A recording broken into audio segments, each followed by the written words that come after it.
Hi hello ಎಲ್ಲರಿಗೂ ನಮಸ್ಕಾರ. ಕನ್ನಡ ಕಿಚನ್ಗೆ ಸ್ವಾಗತ.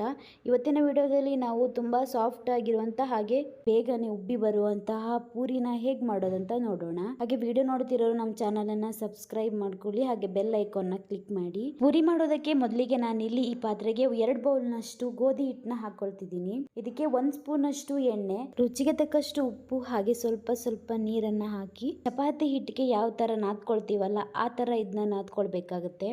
ಚಪಾತಿ ಹಿಟ್ಟಿನಷ್ಟು ಸಾಫ್ಟ್ ಆಗಬೇಕಂತ ಏನಿಲ್ಲ, ಸ್ವಲ್ಪ ಗಟ್ಟಿ ಆದರೂ ಪರವಾಗಿಲ್ಲ, ಯಾಕಂದರೆ ಜಾಸ್ತಿ ಎಣ್ಣೆ ಹೀರ್ಕೊಳ್ಳಲ್ಲ ಪೂರಿ. ಆದ್ದರಿಂದ ನಾನಿಲ್ಲಿ ಪೂರಿ ಹಿಟ್ಟನ್ನ ಚೆನ್ನಾಗಿ ನಾದಿ ಇಟ್ಕೊಂಡಿದ್ದೀನಿ. ಇದನ್ನ ಈಗ ಒಂದು 15 ನಿಮಿಷ ನೆನೆಯೋದಕ್ಕೆ ಬಿಡ್ತೀನಿ. 15 ನಿಮಿಷ ಆಗಿದೆ, ಹಾಗೆ ಹಿಟ್ಟು ಕೂಡ ಇನ್ನೂ ಚೆನ್ನಾಗಿ ಸಾಫ್ಟ್ ಆಗಿದೆ. ಇದನ್ನ ನಾವು ಈ ಥರ ಸಣ್ಣ ನಿಂಬೆ ಆಕಾರದಷ್ಟು ಉಂಡೆನ ಮಾಡಿಕೊಂಡು ಚಪಾತಿ ಮಣೆಗೆ ಲಟ್ಸ್ಕೊಳ್ಬೇಕಾಗತ್ತೆ. ಇದಕ್ಕೆ ಒಂದು ಸ್ವಲ್ಪ ಗೋಧಿ ಹಿಟ್ಟಿನಿಂದ ಡಿಪ್ ಮಾಡಿಕೊಂಡ್ರೂ ಆಗುತ್ತೆ, ಇಲ್ಲಾಂದರೆ ಸ್ವಲ್ಪ ಮಣೆಗೆ ಹಿಟ್ಟನ್ನ, ಇಲ್ಲಾಂದರೆ ಚಪಾತಿ ಮಣೆಗೆ ಸ್ವಲ್ಪ ಹಿಟ್ಟನ್ನು ಸವರ್ಕೊಂಡು ಲಟ್ಸಿದ್ರೂ ಆಗುತ್ತೆ. ಜಾಸ್ತಿ ಗೋಧಿ ಹಿಟ್ಟನ್ನ ಹಾಕೊಳ್ಬೇಡಿ, ಯಾಕಂದರೆ ನಂತರ ಇದು ಎಣ್ಣೆಯಲ್ಲಿ ಗೋಧಿ ಹಿಟ್ಟೆಲ್ಲ ಬಿಟ್ಕೊಳ್ಳುತ್ತೆ. ಆದ್ದರಿಂದ ಈ ಸೈಜ್ನಲ್ಲಿ ಎಲ್ಲ ಪೂರಿ ಹಿಟ್ಟು ನಾನು ಲಟ್ಸಿ ಇಟ್ಕೊಂಡಿದ್ದೀನಿ. ನಂತರ ನಾನು ಪೂರಿ ಕಾಯಿಸೋದಕ್ಕೆ ಇಲ್ಲಿ ಒಂದು ಬಾಣಲೆಯಲ್ಲಿ ಎಣ್ಣೆನ ಬಿಸಿಗೆ ಇಟ್ಟಿದ್ದೆ. ಅದೀಗ ಚೆನ್ನಾಗಿ ಬಿಸಿ ಆಗಿದೆ. ಎಣ್ಣೆ ಚೆನ್ನಾಗಿ ಕಾದ ನಂತರನೇ ಪೂರಿನ ಹಾಕೊಳ್ಳಿ, ಆಗ ಪೂರಿ ಬೇಗನೆ ಉಬ್ಬಿ ಬರುತ್ತೆ. ಇಲ್ಲಾಂದ್ರೆ ಪೂರಿ ಉಬ್ಬೋದಿಲ್ಲ, ರೊಟ್ಟಿ ತರ ಆಗ್ಬಿಡುತ್ತೆ.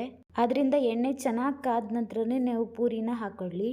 ಮೀಡಿಯಂ ಅಥವಾ ಹೈ ಫ್ಲೇಮಲ್ಲಿ ಇಟ್ಟಾದ್ರೂ ಪೂರಿನ ಕಾಯಿಸ್ಕೊಳ್ಳಿ. ಪೂರಿನ ಹಾಕಿದ ಕೂಡಲೇ ಅದಕ್ಕೆ ಸ್ವಲ್ಪ ಎಣ್ಣೆನ ಹಾಕೊಳ್ತಾ ಇರಿ. ಹಾಗೆ 1 ರಿಂದ 2 ನಿಮಿಷ ಈ ಪೂರಿನ 2 ಕಡೆ ಚೆನ್ನಾಗಿ ಕಾಯಿಸ್ಕೊಳ್ಳಿ. ನಾನು ತಗೊಂಡಿರೋ ಹಿಟ್ಟಲ್ಲಿ 8 ಪೂರಿ ಆಗಿದೆ. ಪೂರಿಗೆ ನಾನು ಬಟಾಣಿ ಗ್ರೇವಿ ಮಾಡ್ಕೊಂಡಿದ್ದೀನಿ.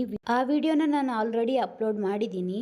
ಹಾಗೆ ನೀವು ಒಂದ್ಸಲ ಹೀಗೆ ಮನೆಯಲ್ಲಿ ಟ್ರೈ ಮಾಡಿ ಹೇಗೆ ಬಂದಿದೆ ಅಂತ ಕಮೆಂಟ್ ಮಾಡಿ.